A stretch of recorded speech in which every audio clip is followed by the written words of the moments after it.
Great. So, ladies and gentlemen, welcome back to What Makes You Tick. I am so happy to have my next two guests on this podcast. This has been something I think really that has been on my mind for, I'd say, around 12 months or so, but trying to find the right time to do it and the right occasion.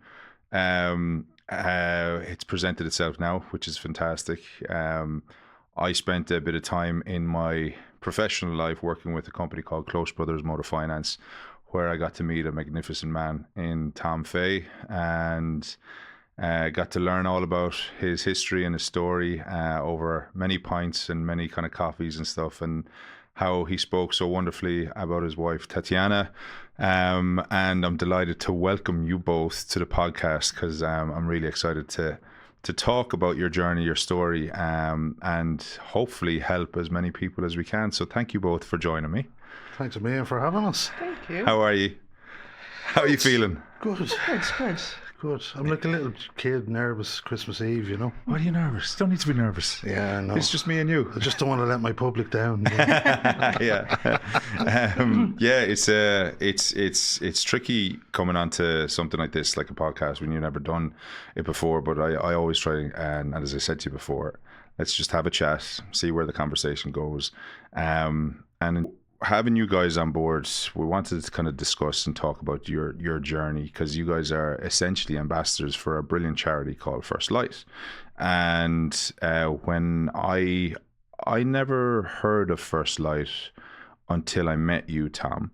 I had heard of a charity in the UK called Tommy's, which is helps families who've gone through challenges with the passing of their children and so on. And then when I heard of First Light and I heard your story, I was going, Jesus, Mary and Joseph, this is an incredible charity in Ireland, and I'd never heard of it. Could you maybe just explain to me what First Light is before we kind of get into the kind of the details of your own journey? Do you want to go a little further away? So First Light is a charity that helps families, and especially parents that lost their kids. So any children like that was born and up to 18 years of age, and that's the people, like the family behind that tragedy, like they help. We didn't know them ourselves until we went through what we went through, but it was like a blessing for us. Was a very impactful kind of work they do with all the families, and especially when we're there and we're going through the sessions, and you get to know other parents as well and share experience, because you don't feel that you're alone in that journey. So that's Brilliant. Tell me then, so that beautiful accent. Let's was it County Cork, is it? Oh Jesus, it's County Cavan. County Cavan. And Tom, you've a bit of a Spanish twang in yours, right? Oh, but tell me, how did you guys meet? Where did the romance begin? Because this weekend we're having a beautiful blessing for the two of you, for your Irish version of your wedding. But where did it all start off? Well, I was surfing the net. Go on. And I came across this Brazilian doll. You know, she was outside someplace in Portugal, and I said, "Geez, I like the look of her. I think I'll hit the love heart on that one." Just having an old gamble. And then she actually had mutual feelings towards me, which surprised me, you know. And then I just tried to get her out on a date. I tried umpteen things that I don't even do myself. Go on. What did you try? Wine tasting was one. Oh, go away. What type of wine do you like? It was just the red one or the liquid one? It's like a French wine tasting course. You can learn French as well. I thought it might be romantic, you know, but that didn't work. And then I tried, what else? There was a couple of things I tried. Italian restaurant, you know. Just go for a hike, you know, stuff that I'd never do. How many hikes have you been on since? Been a few. Yeah. A few, Oh, that's I'd good. say, Yeah. See, new habits, Yeah, positive new habits. And what's your experience of it? I saw that little man. Thanks for the No, I just thought Tom was lovely, like very family orientated. Like you'd see when you're in Tinder, just see photos, and I saw photos with the nieces and nephews, and and himself, and I say, I think that's the guy. It's a nice guy. So Yeah, let's very give it a sweet. try. And then I got here actually in June 2014 Okay. to learn English. Like Okay. I just came for a break. I was working too much back in Brazil, and just say I just need a fresh start of something, like And then I came here in June, and I met Tomas in July, and we're together since. Wow. Yeah. She was quite cocky when I met her first as well, you know. She was like, well, first of all, like, it's very difficult to get her out on a date. But then I just came up, I said, right, I'm going to give it one last chance, because she kept saying no every time. So then I said, look, I've got a lot of Brazilian friends here in Ireland. So look, they're having a barbecue. Do you fancy coming along for the crack? So she says, yeah, actually, it worked. Because I didn't have any English. I couldn't Oh, so you go. were nervous. Yeah. What if I'm stuck with him? What am I going to say? What am I going to say? I have nothing to say. Like I say hello and goodbye. That's all. So it's just. So then she said, yeah, but then I picked her up on the first time I met her was in the back of a taxi. Yeah. I picked her up on the way. And the rest is history. Yeah. And what was that first? Because that initial meet, because if you'd only broken English, then how did you guys communicate? Would you like another drink? You found a way. I assume she was Cheers. deaf, like most people when they talk to people with a foreign accent. Yeah. You found a way. That's the main thing. Found a way, So 2014.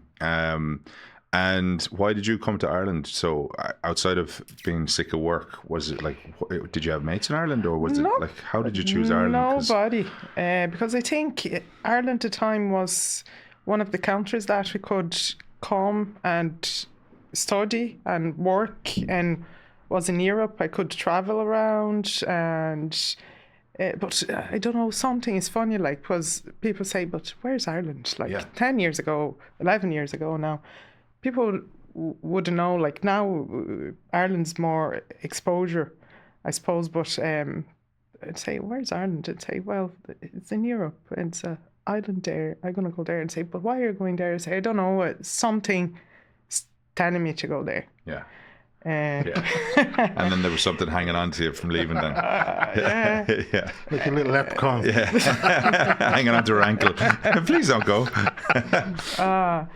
Yeah, I think, yeah. But I always had that, and say, it's not the US, it's not Canada. I could be gone like any other country, like Yeah. to learn English, but was Ireland, and say, I think it sounds nice. You were close to going to Australia, though, weren't you? Yeah. It was. I had a few options, and I just decided to say no, I'll go to Ireland, because I have relatives in Germany too. So say if I'm upset or homesick or something, like it's close by, I can Lovely. get it in a plane and then get to them. So Barcelona as well, yeah, yeah. so I think that's it. Yeah, it's That's nice. really It's a lovely kind of story, because like so many people have met online and through dating apps now. It's so much more the norm now. And I think back in 2014 or even before that, it was like you'd hear people go, "What do you mean you met them online?" You know, Yeah. it was kind of unheard of nearly, and now it's every other day. Now people are meeting online, and it's lovely to hear, because obviously once you met him, it was love at first sight, Tatiana. Obviously. Wait, you hear this story? So I met him. So we went on a date, went to a pub with some Brazilian friends, and had a few pints, and then went home that night. And then next day he texts me, it was a Sunday, and say, what are you up to today? And say, well, nothing really. Like, and it was lovely Sunday, like it was summertime, July. And he goes, oh, do you fancy to go to a concert in the park? And I say, yeah, of course. Yeah. He goes, okay, so I pick you up. And then next of all, that comes Tom with a blue top matching with the runners and a camouflage shorts and a socks up to the middle of his calf. Hang on, that's the trend now. And I was like, all right. Upset the trend, man. And I say, okay, yeah, go ahead. And it was like, oh my God. But then ended up like we went to the concert in Marion Square. And then after the concert, she said, oh, do you fancy to go to Hope for fish and chips? And I said, yeah, of course, you go. So we went, we had a walk there. I remember like it was one of the forklifts were taking photos of me because I work for, I work in supply chain, so I'm very used to plants and warehouse and all. And then, so we're having the crack. So we went to the summit. I said, hop up in there to the forklift there and get a photo of you. Yeah. And then that's me, like, and then I say, I like this guy because he's like, you know, funny and then we had fish and chips in the summit in Hoth and the first kiss. Ah, lovely. Yeah. Yeah. There you go. The rest is history. Oh, romantic at heart, you know. Oh, Yeah, do you know romantic. what? It's lovely. It's nice to hear that it's all so natural, though. Like, Yeah. and in fairness, turning up like that in those shorts and those socks and stuff, and she still said yes. Oh, you know, my that's a sign of a goodness. brave woman. was So like- good on you, good on you. So Tom, myself and you, we met. It was January 2024.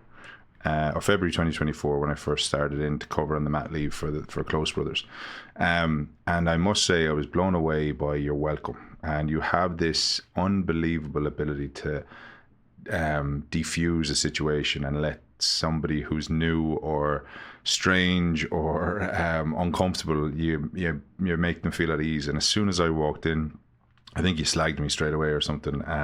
It's your and then- size of your and arms. Then, and then came over to me and gave me a big hug, and he goes, "How are you beautiful?" or something like that. And it was just the complete, like, it was exactly what's needed for anybody joining a business, is to have a Tom Fay at the door to help them kind of just meander through and figure out what's what. And ever since that, I was always intrigued about learning a little bit more about you and understanding your story. And we've had a couple of pints together, and I think after a few pints, it's easy to share what's happened. You know, in my situation with my partner, where we had 3 misses and having a child in 2023, and it was incredibly emotive and emotional time, and it was such a strange event. But then you shared with me your story, and I think it would be good to maybe bring to life the kind of the before your first child was born, what the world was like to you guys in the build up to that, because I think it would be good to get a perspective of what your mindset was like, and then for us to maybe talk about after Lorena was born, what the view of the world was like after that. If you wouldn't mind sharing that with me, because I think it'll help so many people. Yeah, I suppose we went to Brazil, you know, on holiday for Christmas. We were only together, a few months. Yeah. And then Tats went for medical checks. You know, when she goes home, she goes to see her own doctors and stuff. So it's pretty normal. And then we were going around. I was sitting there like an old granny at the appointments, you know, waiting in the waiting room. And then the doctor said, are you pregnant? We were like, what? No, we're not. I didn't understand Portuguese at the time, but I understood that Pregnant. word. Yeah. But we found out then that you were pregnant then at that stage. And then, so it was a nice, pleasant surprise. It was a lovely Christmas gift for us. And then we were coming home back to Ireland with a nice surprise for the family as well, you know. Yeah, and I think before that we're pretty much normal couple, like no, Sending them having. texts, you know, that you're mortified over sending. We came across a few recently, didn't we? Oh my God, yeah. Oh, And then it was like, now the text is like, can you stop up and leave them get carton of milk because we're running out of milk. Well, no, sorry, it went from you. I'm looking at the sun, and you remind me. my I can God. see the sunshine, and you remind me of the sun. All this rubbish. It's cringe factor, big time. Yeah, But yeah. I think every couple you should try part it. of it. It's Go part through of it. go through your messages with images. I would never go through my messages again. The very first ones. First ones, the Ever. first ones. Ever. It's Just for a the- good laugh. You see these big long messages, you know the way you're typing for ages, Yeah, and it's yeah. like, oh, this person is delete. great crack. Oh, they're so much fun, and then you look at it, it's like 2 lines. Yeah. But yeah, I think We were loving life, enjoying life at the time. yeah. Buzzing. We were buzzing. But you were surprised but excited about Yeah, it the was a big news, the news surprise. of being pregnant. Yeah. We weren't expecting, and then it was like, oh my God, Yeah. I'm pregnant, and I think Nervous as well. caught us by surprise, and then But you assume everything's going to be okay. You know, you just, sure, that would never happen to me. Oh, that yeah, was, that was or- kind How of far gone were you when you found out you were pregnant? 12 weeks, was it? I think it was less than that. Was I it? think Was it it? was about 6 weeks. 6 weeks. Okay. Yeah. So, and then we found out, and then it's a mix of everything's new, and then we have to start to plan, like a baby's coming. She said to me, And- "Oh my God, I'm pregnant. I can't dye my hair." Yeah. That was the first thing that came to Priorities. my mind, Love the it. priorities. Yeah.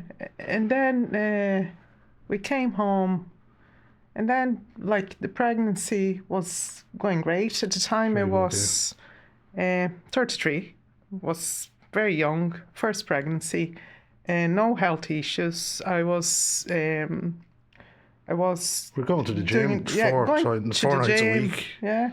And I was giving the kids the swimming lessons. Yeah. So no problem at all.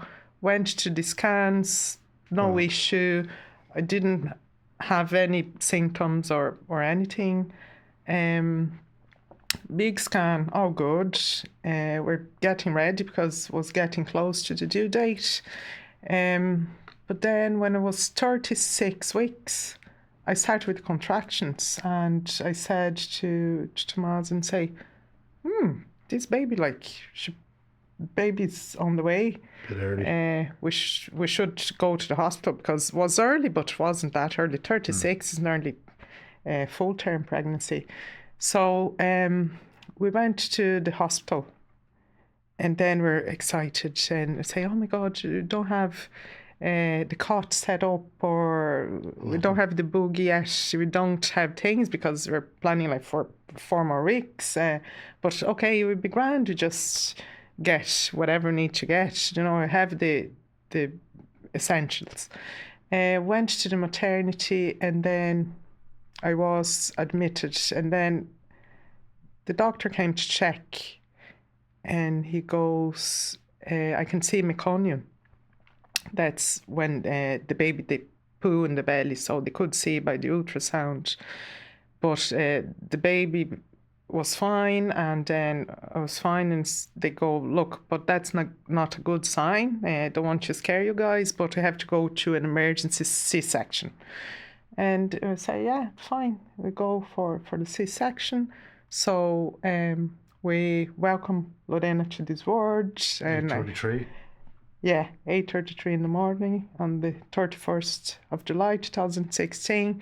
And first baby, and then I got her and I was kissing her. But I was so quick. And then they gave me her, and then I welcomed her to the ward, and then I gave her back to the doctors, and we're fine. And then I went to the recovery room, and I was sent to the ward, and just after like getting recovered from the anesthetics and all, and a nurse came and said, We started to unpack stuff. She goes, no, I wouldn't do that here now. Yeah. You know, come follow me. Follow me in here now for a second. I just thought it was a bit odd, but I didn't think much. You know yourself, Stephen, when you're in the maternity ward, you're buzzing, you lack of sleep, and you're excited. And then I just didn't think much of it. I said, oh, grand, sure, look, we'll go in here. We were sitting down, and then there was move us to a private room. a private room, yeah. Yeah, and then next of all, three people came in. It was three, wasn't it? Yeah. Doctors and nurse, a social worker.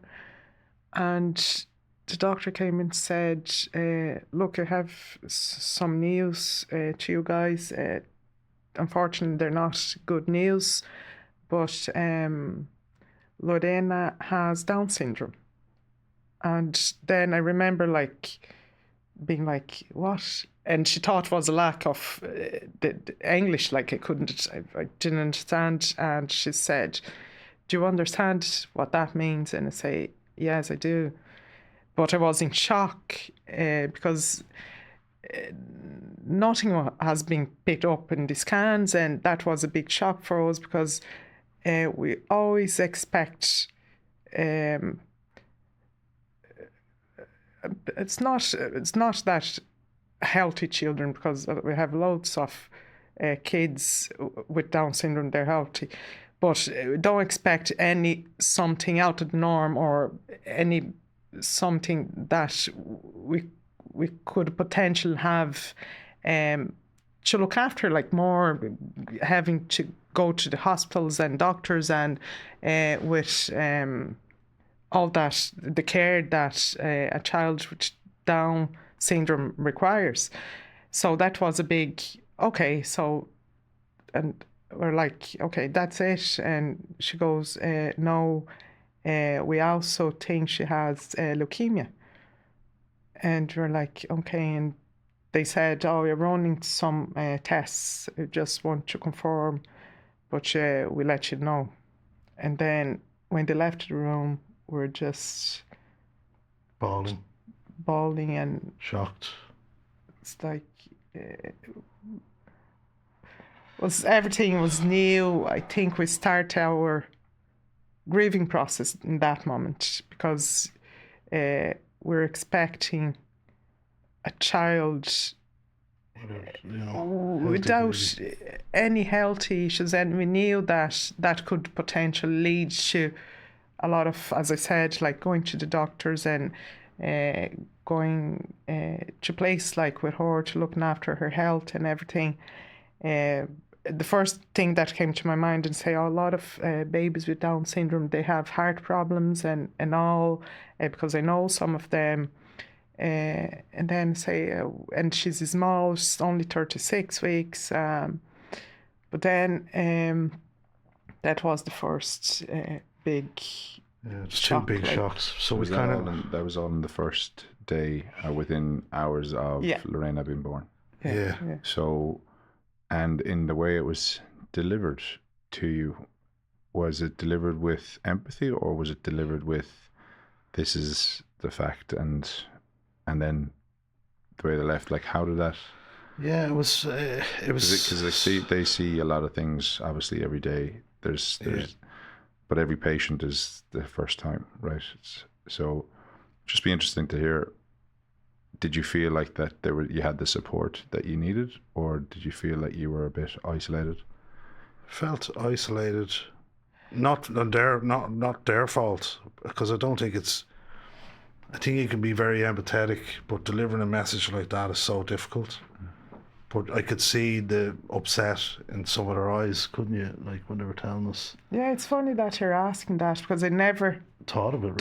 Really that moment. I think they had empathy, but they're delivering news and they have to be technical and they have to explain, make sure you're understanding, especially when keep it professional. We're going through that big shock, and then they have to be very assertive in what they're saying and making sure. And that's why I remember the doctor asked me, do you know what Down syndrome is? They have to make sure. It's funny, I never thought about that, because I think I remember looking at their faces all right and just being shocked. Yeah. And then what ensued then after that when they left the room? So we sat in that room for a day and a half, and just thrashed it out and discussed it and talked about it and tried to counsel each other. We came to the solution, said, look, we have to grieve for the child we thought we would have, first of all, and then deal with that. But then we also, Tatch sat up on the bed, said, right, enough of this. We need to get in there. That's our daughter in there fighting for her life. we need to get behind her now. Let's not be wasting time. You know, it's all about time now, and support her. So that's what we did. You know, we were going into the ice. The room was beside the ICU, so we could be in with her. So that's what we did. I lifted her out of the bed, put her in a wheelchair, wheeled her in, because you couldn't walk with the C-section. Yeah. And then we kind of just spent as much time with her as we could. We made good use of her time, but I think we needed that day or so to trash it out in that room to ourselves, didn't we? My brother and sister were in as well, you know, kind of more listening, and they were trying to help, but I think they were shocked as well, you know. Everybody was shocked because we didn't expect, especially like the leukemia. And then when the doctors came and say, look, that came positive. She has leukemia, and she has the transient form of leukemia, which is very severe. Yeah.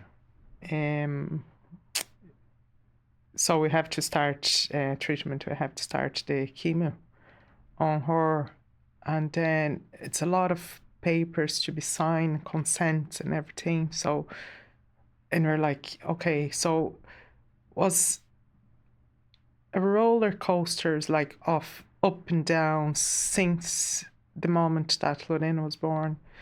And then I remember going to the ICU, and sometimes I couldn't hold her because she was getting some platelets or her medication and all, and that used to break my heart because I just want to hold my daughter. And then I used to beg to the nurse and say, I can not hold her. And I was breastfeeding her too. I remember like going home. At that stage, I think we stayed for 3 days in hospital, in the maternity hospital. And then I remember going home and pump and bring the milk. Tomas used to go every night. He liked to go every night just to say goodnight to her. So we would go in the morning, spend the day with her, and then come home and then pump. And then Tomas would bring like the milk for her, and going to ICU every time. I just want to hold her and so many cables sing. Yeah, but hooked up to so many things, you know. Yeah, but I used to say to Tomas and say, we're going to see Lorena now. We leave behind all the issues, all the sadness. When you get in, we're going to give the best for her. So we're going to support her, and we're going to give her love, and we're going to sing to her, we're going to laugh, and we're going to slag her, and positive environment. Just give the best, because we don't know what's going to happen. And the doctors are very open and honest with us, like all the way. And when she was 7 days old, then they transfer her to the Cromley Hospital, because they say, look, that's, as a maternity hospital, there's not much we can help you guys.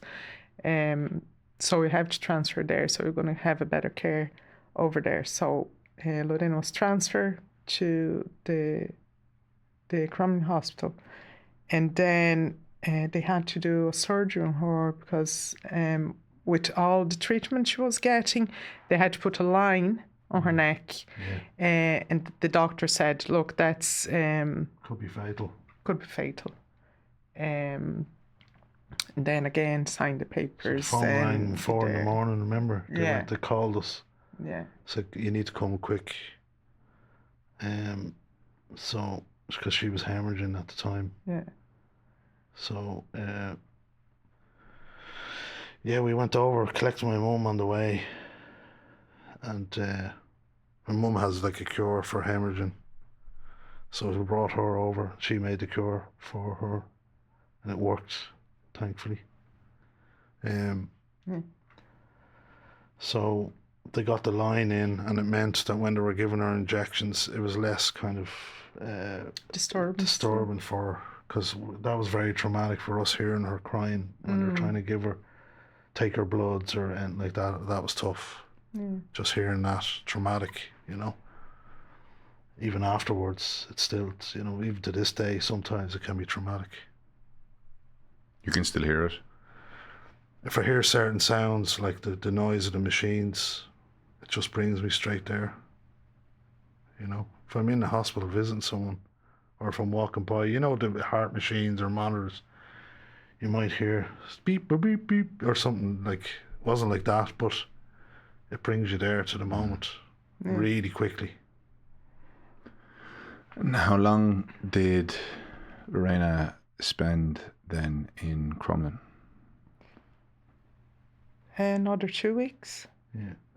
So at this stage then she was 39 weeks, is it? Or she was nearly 3 weeks. in terms of she would have been 39 weeks if she was still so sorry, she was 3 weeks old. Okay. Then she was there. And did you guys spend, so I've heard amazing things about the team in Crumlin, but did you guys spend as much time as possible then in Crumlin with her? Was it like, or did you have to leave and come home? Or so like when we first kind of left the maternity hospital, we were kind of, we got into a routine, we got used to it. Yeah. And then having to change and go to Crumlin, I found that hard to deal with initially, because we're absorbing all this, and then we're changing our routine again. And then I said, if it's like that for us, what's it like for her, you know? So it took a while to get used to that, and then we got to know some of the staff. And then there was a guy, big shout out to Cahill. He works in the ICU for kids. He's an amazing guy. They had this room called the butterfly room, and it was mainly for it's basically when children, unfortunately, are they haven't got much time left, and it's where the family can be with them for their last moments, but it was never used before. So Cahill very kindly said, look, we have this room here, why would you not just stay there? You're right beside the ICU, you can come in and out when you want, day or night, doesn't matter. So we stayed there, and that was our camp for basically her remaining days, in the hospital. So we didn't have to leave the hospital at all. Okay. We were able to be there, and that was a great help at the time. And we used Ronald McDonald House for a couple of nights because they needed it for another poor child. But then they brought us back then, didn't they? A couple of nights there. So Ronald McDonald House is so important as well, Yeah. So coming back from Crumlin then, bringing Lorena home, right? What was going through your mind when she came home, and what did you have to do to ensure that she was as comfortable as she could be, right? Because you did say at the beginning that it was all about time, and it was all about making sure that you spent the best time, and the every time that you had is positive, full of energy and love, right? So coming home obviously wasn't the picture that you thought it would be when you were coming home from going to have a baby. But how did you set up the house, and how did you set up living? We tried to get her home, we couldn't bring her home. Okay. So thankfully we were so naive at the time. Thankfully now, looking back, I'm happy we didn't have everything set up. Okay. What happened was we didn't have time. Basically, Professor Burke said, unfortunately, she's not going to make it. So we said, right, our dream was just to have her lying in between us, just for a night, with no tubes, no nothing. So we made the tough decision to stop the treatment for her because she was getting platelets, and we were only keeping her alive. We realised that we'd be selfish of us to keep her alive. Not keep her alive, but it would be keeping her alive, and the platelets they wouldn't go to good use. I don't like to say wasted, but they wouldn't go to good use. So we'd rather them be used to save another child if possible. So we had to make the tough decision to stop whatever treatment it was and let her go on her terms. And thankfully they were able to grant our wish, so we were able to bring her to the butterfly room, and we were told we don't know how long she'd last, but we got to keep her in between the two of us, and we were kissing her and hugging her and got to spend those special moments. We didn't waste time, and I'm very, very grateful for that. Yeah. And I remember, like, before we go to the butterfly room with Lorena, we had family and friends over in the ICU. They let, because we knew that she wouldn't survive. And then they let, like, family and friends come over and play music and say their goodbyes. So at the time, my mom was over too.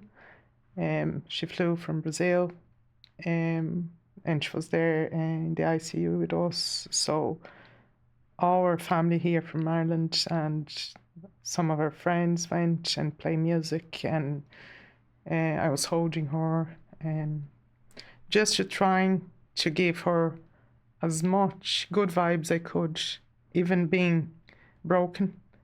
I think as a mom, I learned that everything with Lorena. We just want to be the best, to have them looking at you and say, oh my God, my mommy is the best person in the world, and wouldn't be different with Lorena. I always say, like, to everybody, Lorena is my first daughter. That's never going to change, and she's always going to be. We have pictures of her in the house and all. And I remember, like, having the music and all, and we went to the butterfly room, and I said to someone and say, okay, so everybody said their goodbyes to Lorena, so I won't spend time just you, Lorena, and I, just the three of us, as we always dream of it, like having her between us. And then we're there for hours. Yeah. And then my mom came in and she said to me, you have to let her go. And I just said, I can't, Mommy. I don't know how to do that. And she said, she's ready to go, but you have to let her go. And I remember, like, going to the toilet and say, I just need to go to the toilet, wash my face. And then when I came back, yeah, she wasn't there. It was just her little body there, lying on the bed. And then I was just, and after that was, and everything, like, because we were talking about funeral arrangements and all before, because the doctors, like, every day was something, like, oh yeah, she's improving, but the next day she could be, like, getting worse. And then I never had to plan a funeral for any family member ever in my life, and I never been in a funeral of my family members. Like, the first one was my own daughter, and that's so unnatural. People, they don't expect. You expect, like, your grandparents dying and your parents or your uncle, a cousin that's your age, but never your child. But then the reality, kind of, that was our reality. And I remember going to the family home, like Tomas, mom and dad in Cavan, and having her there. And it is not just when I talk about, okay, yeah, so Tomas and I were together and we have our family and we have our daughter Lorena, she died, and people say, okay, yeah. But everything it's related to it. I never, um, I think the drive from the house to the graveyard, every time we go down and the drive, I remember the day we were in the funeral car with the coffin beside us. And every time when Christmas is approaching and I go to his mates and I see toys from 10 years old child, 9 to 10, that Lorena would be 9 this year. And then I think of her. Every time I see some of my friends or say, oh, I need to get a breast pump. And I remember that I was pumping. And so the way the brain works, it's crazy because it's not just the fact that she's dead, but everything else that comes and remind us daily can be a little thing. And I remember after Lorena passed away, I remember one day we went to Aldi and then was nice solar lights there, and I turned to Tomas and said, oh, that would be lovely, Lorena's grave. And then I just stop and say, oh my God, what I'm talking, I broke down and say, I need to go home. And I know Tomas, he couldn't see anyone that he knew, he would hide. And I'd hide behind shelves, and if I saw a pregnant woman or even a car seat or something in a shopping trolley, I just didn't want to be around kids or pregnant people, or was trying to just protect us, I suppose. Yeah. But you can't wrap yourself in cotton wool, or you can only do so much. You expect that the word stops for you. Yeah. Because the only thing you can see is your pain. And at the time, or just the way I see it, I couldn't see anything else than my own pain. I remember being locked in the room and wanted to sleep because I just wanted to kill as much time as I could and say, I don't want to be awake because the pain I'm going through is so bad that I can't cope. I just want to sleep. And I remember going to my GP, and then she said to me, look, I can give you some meds to help you. And I say to her, no med's going to help me. And I'm not saying I'm against, because I had depression in the past and I had to take meds. But I knew that was grief. And I say, look, I don't want anything because the pain I'm going through is grief. And I was lucky that I knew myself so well, knowing that what was depression, panic attacks, things like that, because I had in the past, and see the difference between one another. And so I refuse in that sense, but I believe people, they should get the help, and if they need, take it. That's why I always say, when I have the opportunity, say mental health is a must, is number one.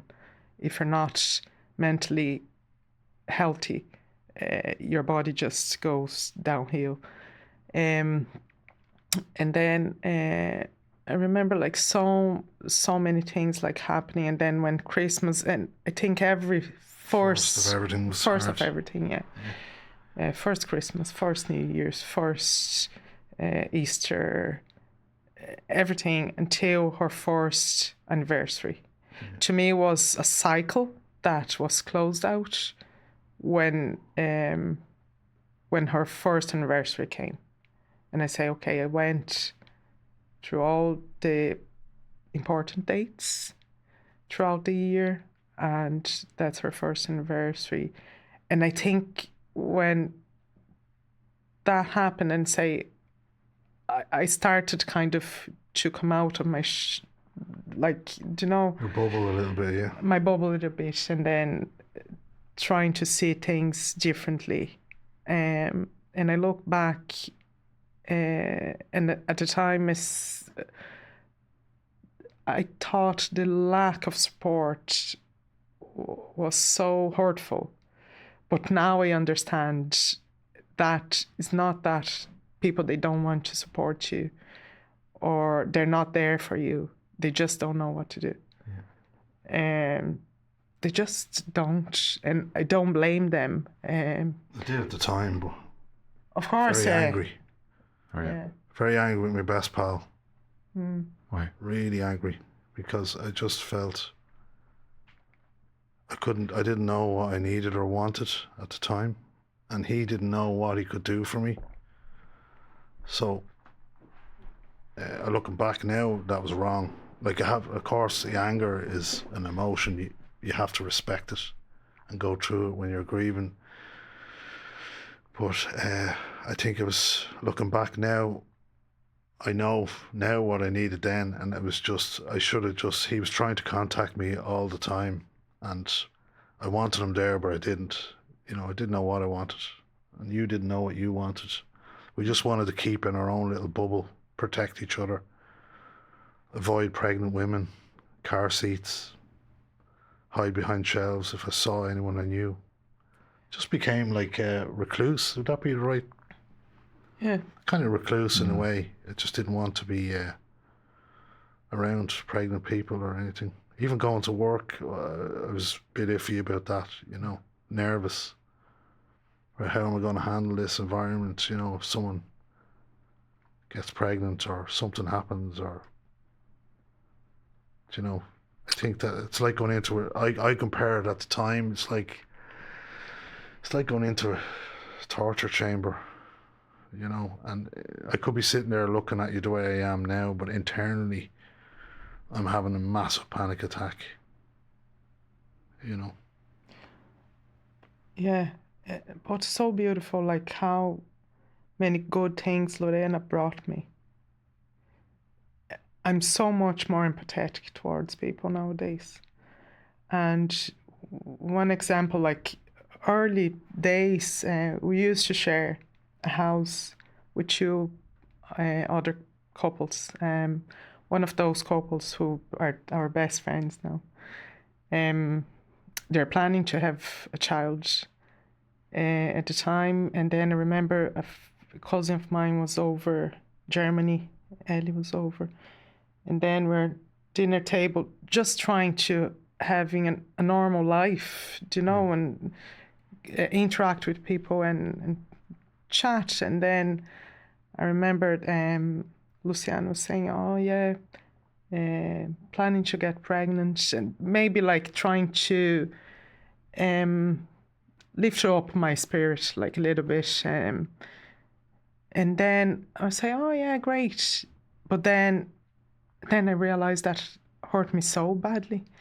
And then I call her for a chat and say, look, would you go for dinner with me? I want to talk to you.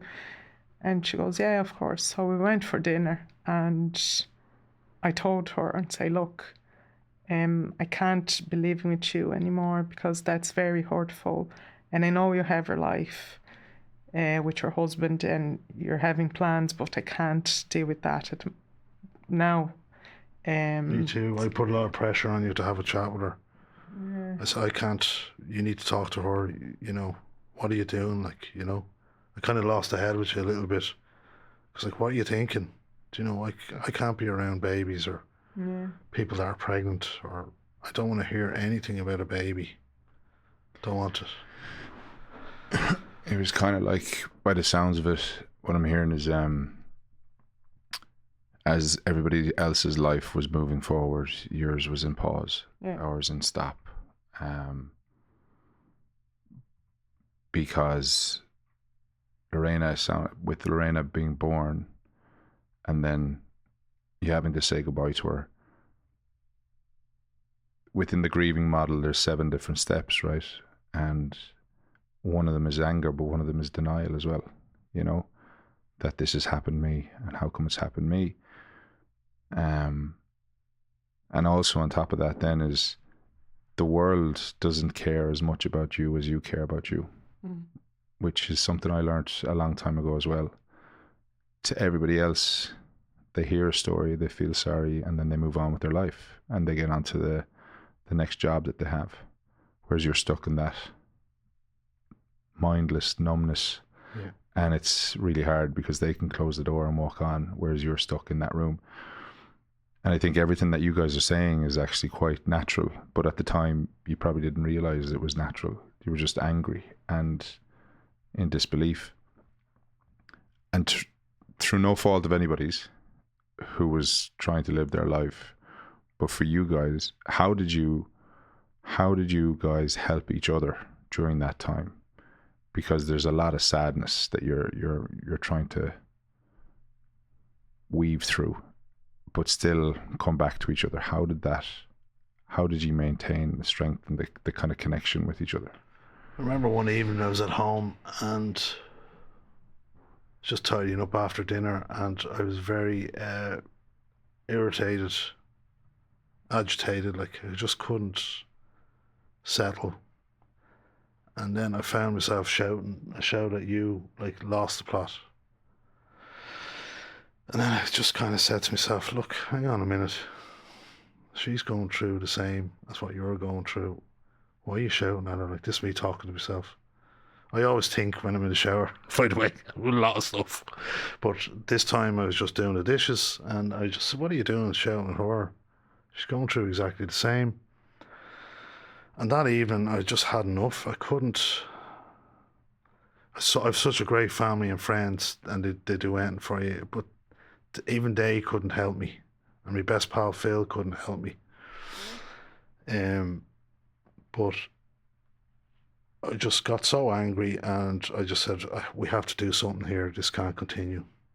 So I just picked up the phone and I rang the Samaritans.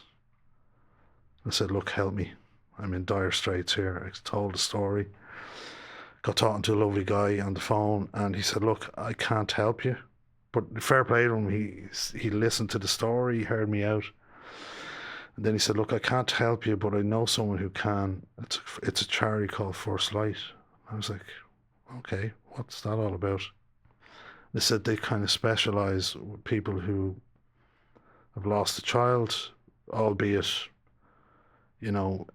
stillborn, whatever age, or miscarriage as well. A loss is a loss. So I was there, I don't know, it just felt such a relief hearing that straight away. Because then when I rang them, I told them the same story, and they could sense the urgency of the meeting. They said, right, there's going to be a lady coming to meet you tomorrow. Her name is Margaret McGoldrick. Big shout out to Margaret. Love you. And she lost a child herself, her daughter Jessica.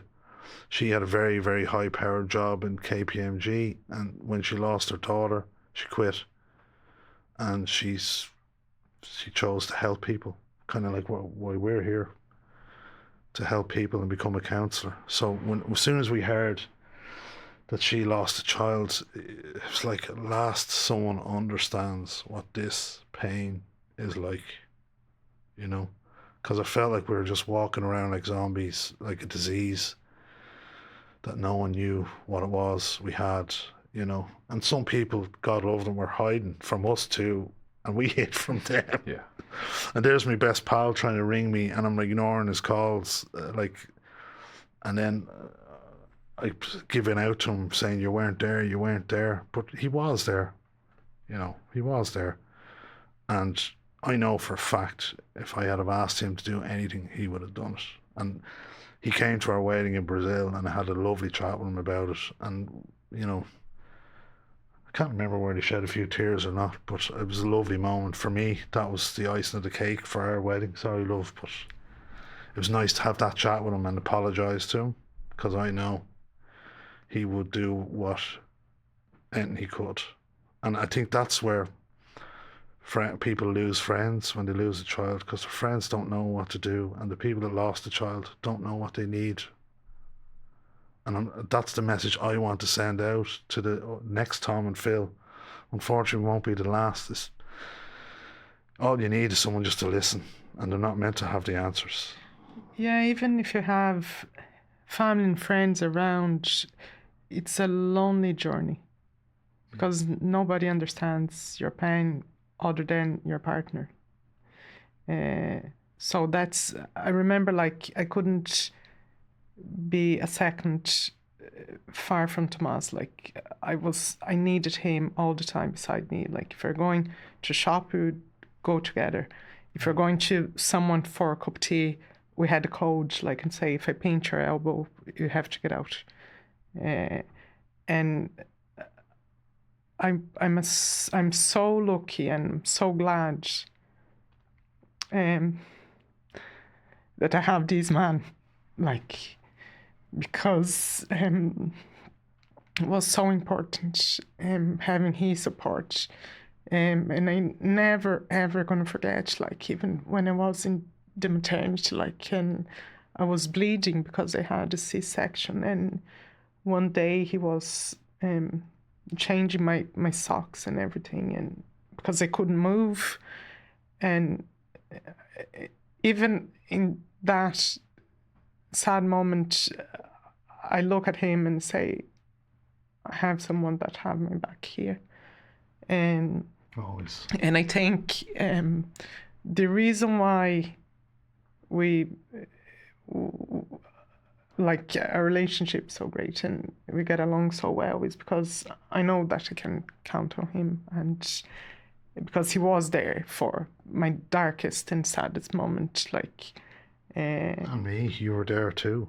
yeah. So I think and it's sad to see that so many like couples they go apart because the pain, and I understand that too, because the pain is so bad that you don't know like what to do. But I think we're lucky we have each other. And But then to, like, as well, Stephen, like, Tatiana was experiencing things like in her therapy.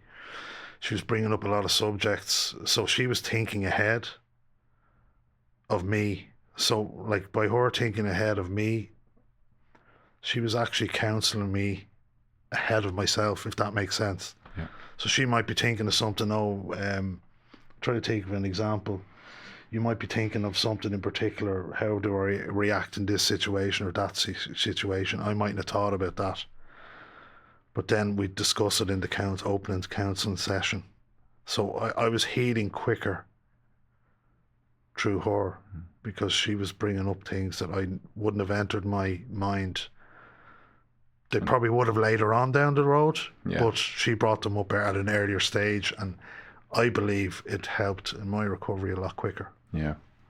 I think as well, you said you were both grieving and going through a lot of same feelings, but as much as men grieve, I think for the women it's a different level of grief, given the fact that the baby's been in you for whatever length of time, and I only learned that myself, having had some poor experiences and sad experiences. But you look at the strength that you guys are now, like how you look at each other and how you speak about each other. And I loved it when you walked in the room and the slagging and the messing, like there's still that lovely spark that you probably had when you first met and you went for that fish and chips and Hoth, you know, that still seems to come across with the two of you.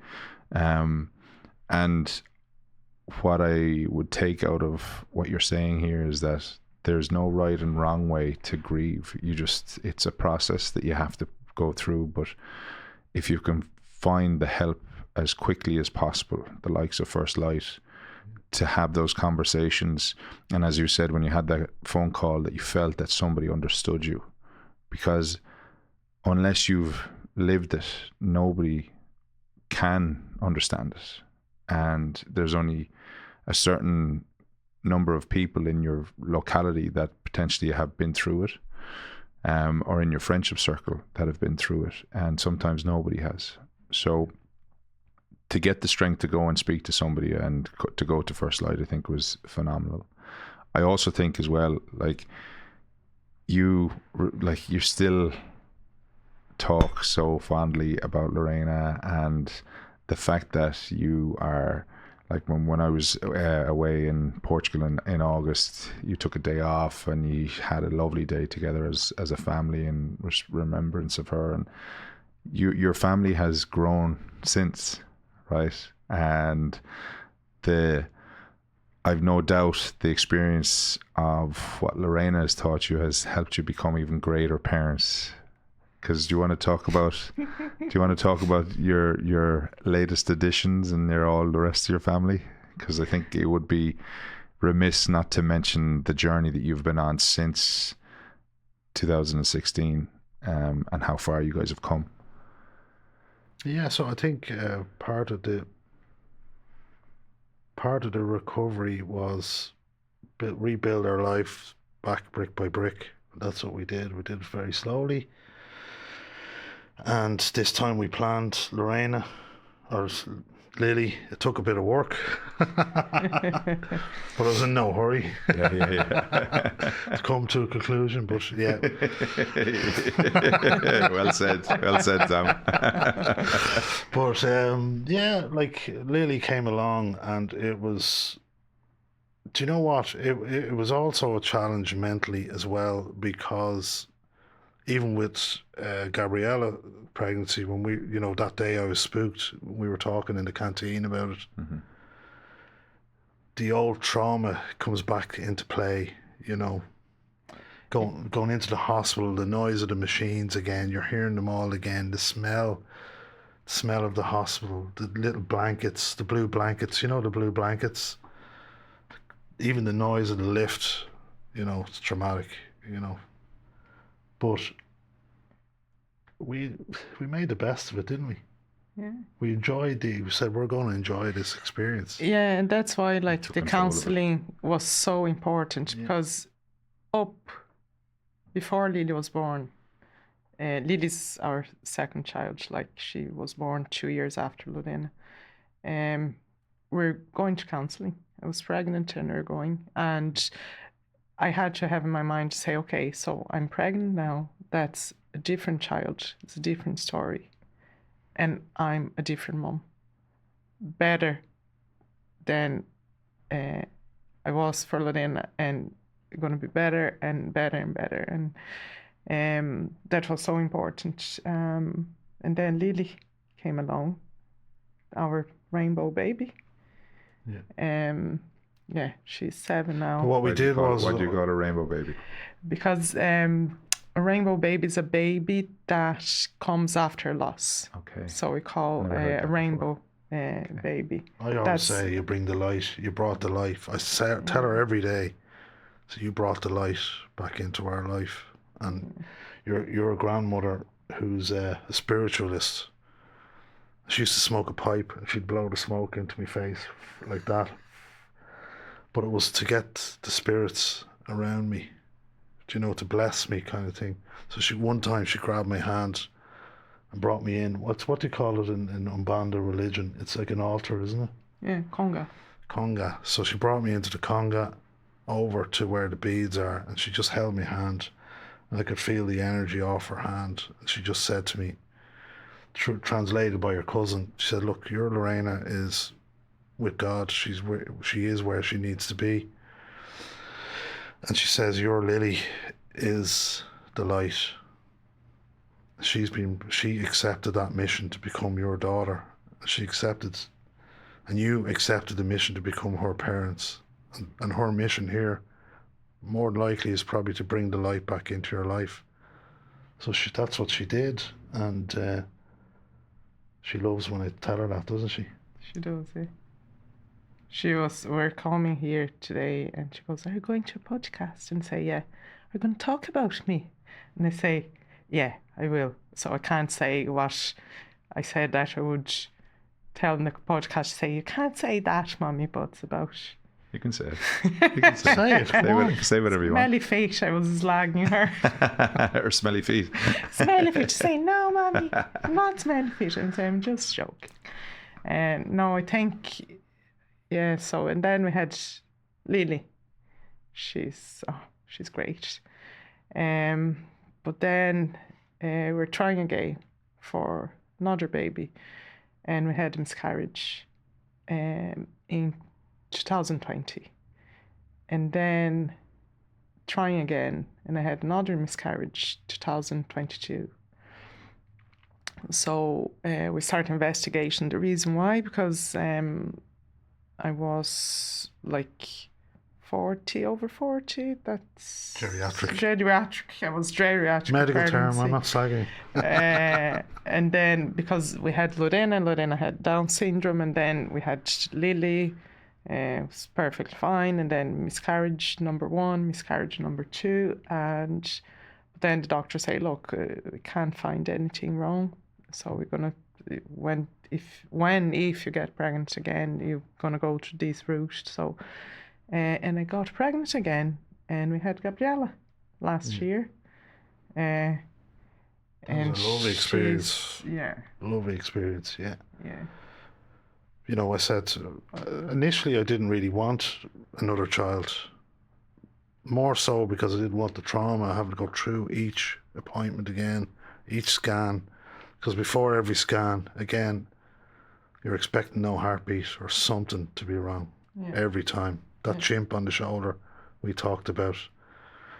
But you have to talk to yourself, say no. Like, if you don't try, you don't achieve. And sometimes you can't let your emotions get to you. You just have to plow on.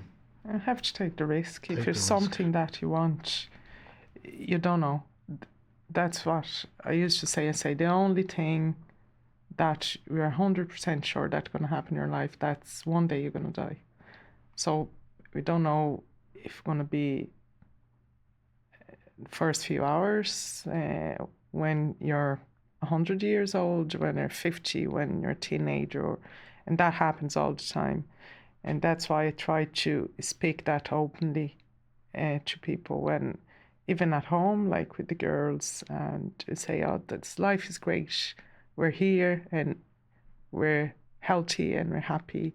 We have to enjoy it. So we make the most of it every day. And it's lovely to see the way, like Lily talks about the babies, Lorena, and the babies we lost. And she said, oh my God, Mom, imagine if you had 5 kids here in the house. It would be crazy, wouldn't it? And I say, yeah, it would. And she always name it and say, my sister Lorena, and now she's telling Gabriella, who is 10 months old, and she goes, show Lorena's picture, and she goes, that's our sister, Lorena. She's the eldest, but she's a baby. She's smaller than you. But she's older. And it's like, isn't that and gorgeous, it's cute, isn't it? it's gorgeous, it's lovely to see that. And she goes, and then we had another baby, and we had a little brother that Mommy lost too, and that's our family. And that makes me so proud. Looking at her and look at Gabriella, and we have Lorena's pictures, and there's not a day that goes by that I don't think of Lorena. And sometimes when everything happened, like, I think I lost my faith but now I'm kind of getting back. And I think my faith now is having faith in the good. Look at someone, look at you, and say, Stephen has something good that I can see. That's God for me. I can see God in everything. His head won't fit out the door. Hear, my wife's calling you a god. I'll be sailing out the door. We are beautiful, man. I'm just saying. But it's just be able to see the beauty in things again. I thought I never more would laugh in my life. One stage and say never more. I'm still having this feeling. Do you know when you breathe with relief and you're like, like a sigh, yeah. I don't have that. I have like, okay. And I know that I'm gonna live with that for the rest of my life, and I'm okay with that because the gifts that Lorena has given me, they're so much bigger. Yeah. That I can live with that, because empathy and the love and seeing things differently, and look at someone and sometimes say, oh, that person, people, they're very quick to judge others and they don't know what they've been through. That's why when I have the opportunity, I talk openly about grief. I talk about miscarriages, and because that happens all the time, and people they don't talk enough. Suicide as well. And suicide. Yeah. I remember like when my mom was over, we went to the Cliffs of Moher, and I said, "That's it, I'm done." And I look back and I saw my mom, and I said, "I can't do that with that woman. She can't go through the same pain going." And I think if I didn't have my mom that day with us, I wouldn't be here like to tell this story. And I feel so lucky that I have Tomas by my side and have the family we have, and the friends we have, and up to today, like I'm still talking about. And I always say to people, that's still my grieving process. Every time I mention Lorena, every time. Yesterday in work, one of my work colleagues, and I said, "Oh, we were going to that podcast." He's a runner, and so we're doing Dublin Marathon this year, and he goes, "Oh no," and I say, "Look, we're going to the podcast. We're going to talk about Lorena." And he goes, "Okay, so everybody knows about Lorena." And when people comes and say, "Oh, that's your third child, isn't it?" And say, "Yeah, that's my third child." We like when people bring her up. Like, people. It's so important. People are afraid to bring her up, and that's another thing. I tell other people, just don't be afraid to mention the kid because they existed. But it comes back of not knowing what's right and what's not right. Yeah. I understand or what's okay for some people, and like the more you talk about it, the more you familiarize yourself with it, and the more you get to live in a kind of like a positive environment, and there's no stigma about talking about it. I've said it a million times in this podcast, but Carl Rogers always says what's most personal is most universal. And what that means is when you share something you've been through, you'll be so surprised about the amount of people that have been through it themselves or have been in a vulnerable situation that they're able to share their learnings.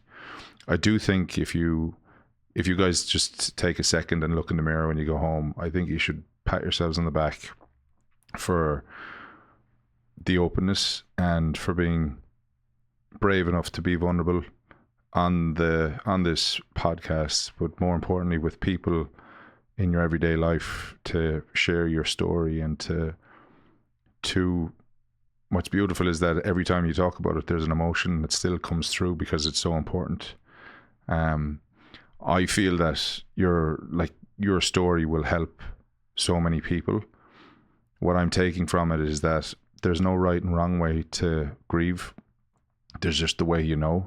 But what does help is speaking and talking about it.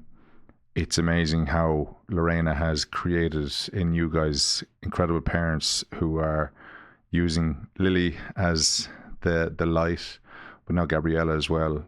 And that Lorena's life still lives through the kids, and they're so young, and they're still bringing her to life.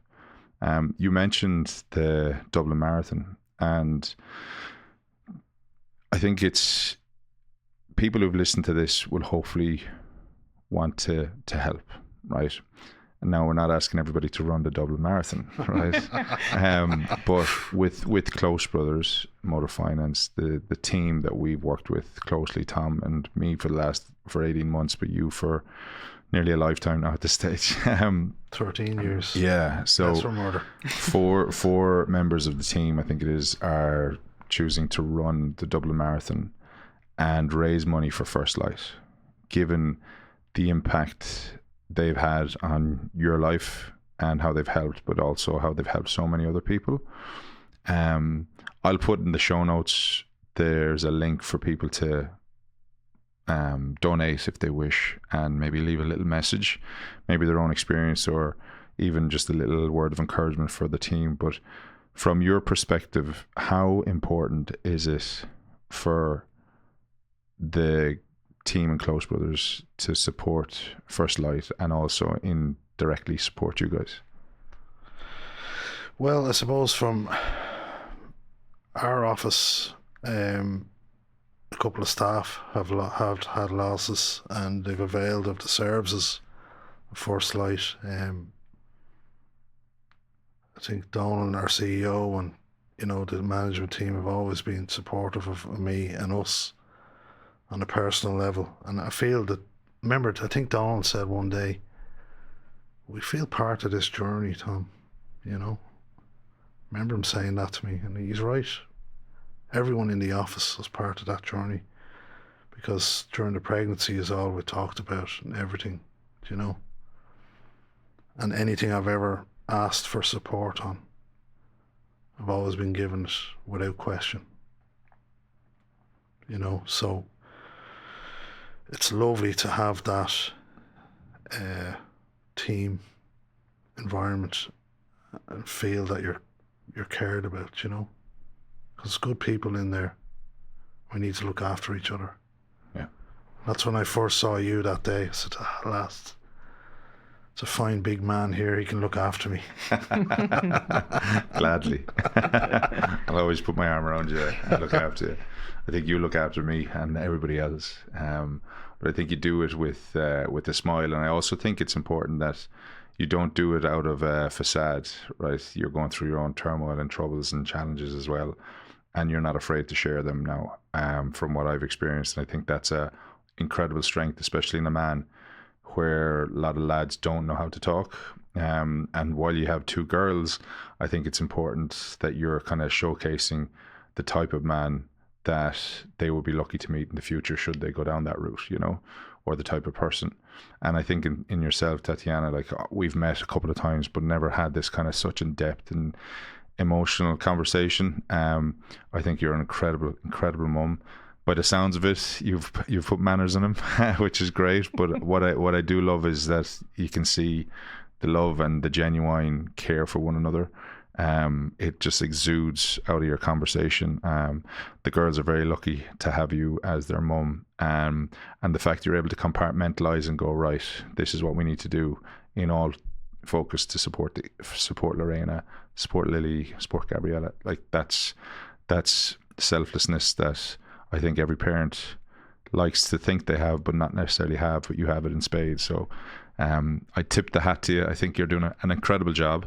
I would like to ask you both, though, one last question before we do finish up. And it might be something that you think of, or might take a second or two, but I ask everybody, like, the message. So the one thing we know is that we're all going to finish up and leave this world, right? But what's the message that you would leave behind?